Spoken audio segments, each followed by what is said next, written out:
YouTube, what up? Welcome to the Xo1 workshop. It's been a while since I had an update or did any real work that I made a video of. Been kind of busy lately at work, but I do have an update for you, and hopefully this will do someone some justice. All right, so here we have it. This is the Xo1, and what I've been working on is trying to find a way to just focus on here, to make this spur gear smaller. This is a killer spur gear, 46 tooth.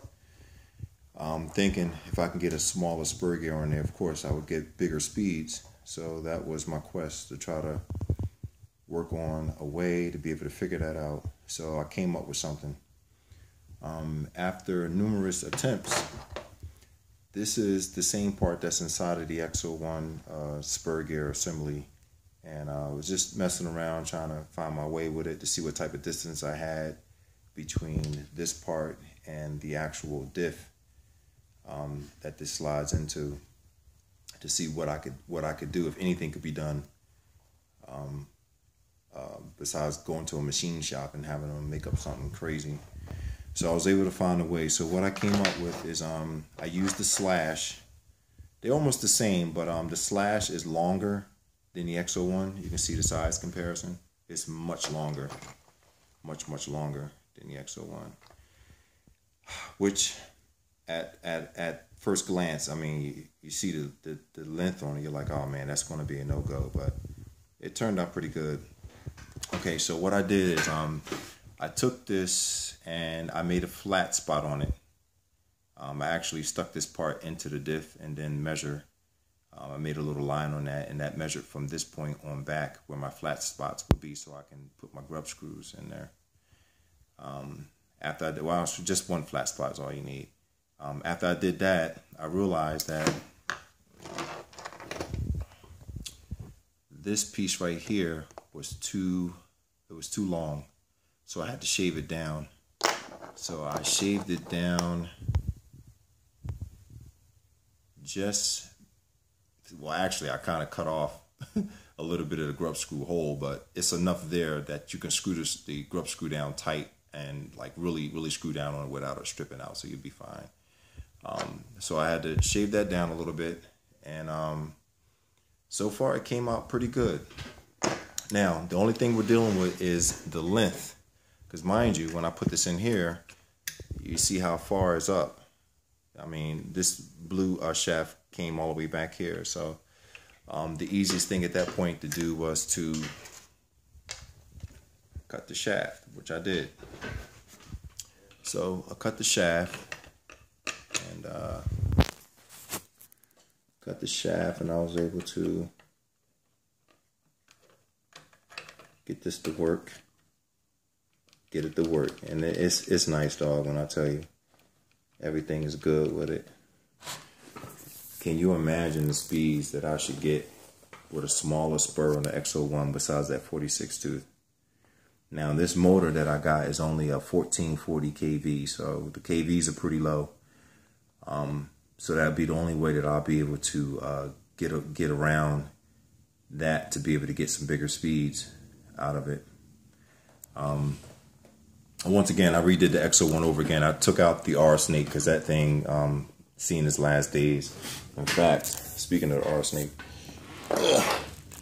here it is right here. There's just something blue on it.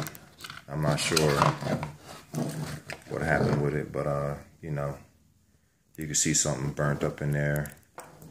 So it is what it is. So this thing is, I'll just keep it on the side for parts. Got an external BEC on there. I got a couple of these just laying around, so you know I got some extra parts. But anyhow, it is what it is. Throw that in the bucket with the rest of the crap. There she goes. All right. So I was able to get it to work, and I can tell you I'm very excited about it. Joe Strickland, I know you're gonna be excited about this too, man. All I'm thinking about is big numbers right now. I got to make sure I put the right weight on the front. I don't want the car to flip up in the air. But Let me slide this out a little bit so I can show you guys that it definitely does click in there and everything lines up good. So, let's see, it lines up. Gotta turn this a little bit. Turn that, get that in there. Alright. Now, lift that up right there.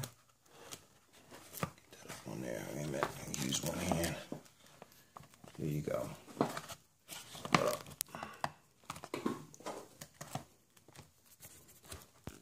Still not in there, right? No, it's not in there yet. Hold on.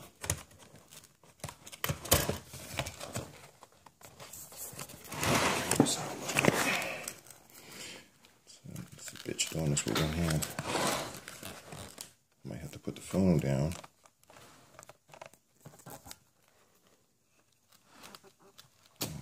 There you go, right there. Right there. Okay, there you go. Get in there.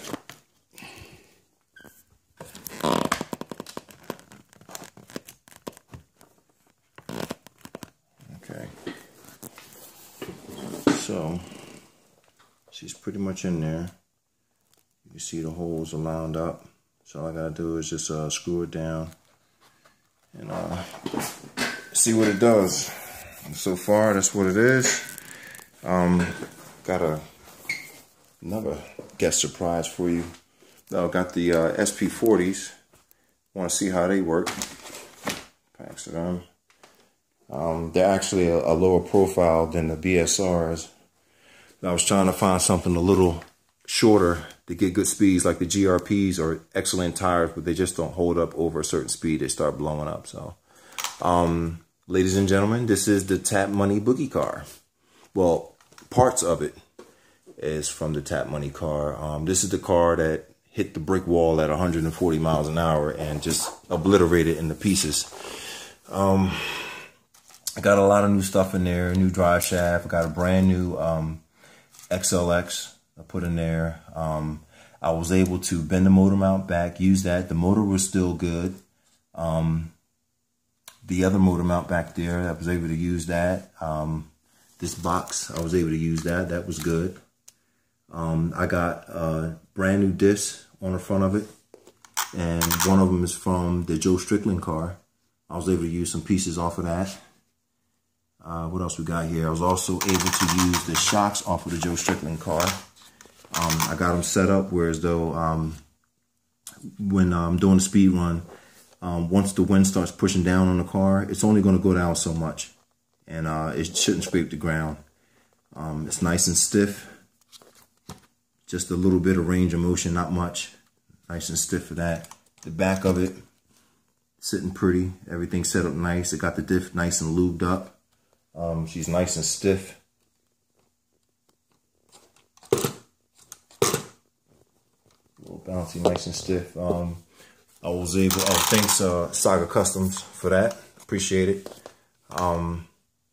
Yeah, everything is pretty good, man. Got the glitch buster in there, got the cat pack. Everything worked out good, man. Nice and new. I took her out and jumped on it a little bit. She darts out in a nice straight line. Got acclimated with it. Everything seems to be pretty good. Surprisingly, the A-arms from that crash were not damaged. They didn't get bent at all. It was a lot. It didn't look like it was much left, but it was a lot of parts left on that car. The battery trays didn't get messed up. I was able to use those. These are the same battery trays. And this bumper is from the Joe Strickland car that crashed out, was it sometime last year? Yeah, I was able to use that. And yeah, pretty much she's good, man. Got her all back together. I bought a brand new chassis. And you just, you know, put the work together from there. So I got the these motor mount body mounts. I had to buy a new one of them. So other than that, she seems to be pretty good, man.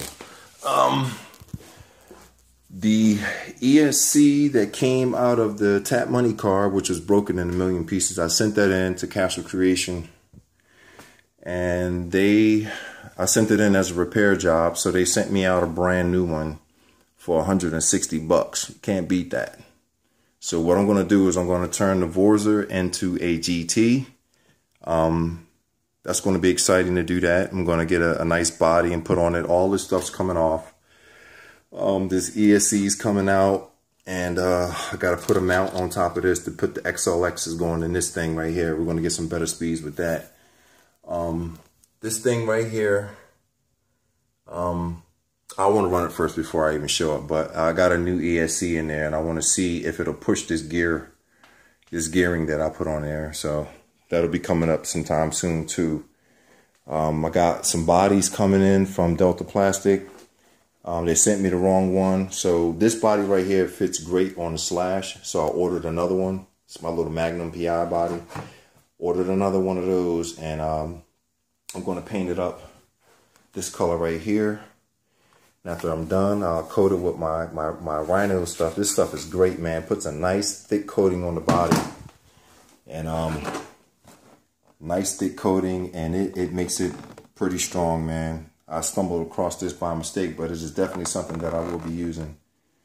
So I'll do the inside with that. Also on the Xo1, I took off the 1/5 scale wheels because, of course, those wheels look good, but big wheels don't get you big speed, so it is what it is. The BSRs are a little tall, so I decided to put those on there. They'll be a perfect size on the Xo1 to have some foams on there. And we'll get out there and bust it up and see what that does.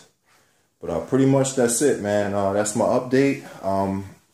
I'm excited about getting this Xo1 out here to make sure that this thing works right. You know, when you get out in the field, you always come across problems and stuff like that. But I'll give you another video update on that to show you how it goes. Other than that, you guys have a good night. Peace out.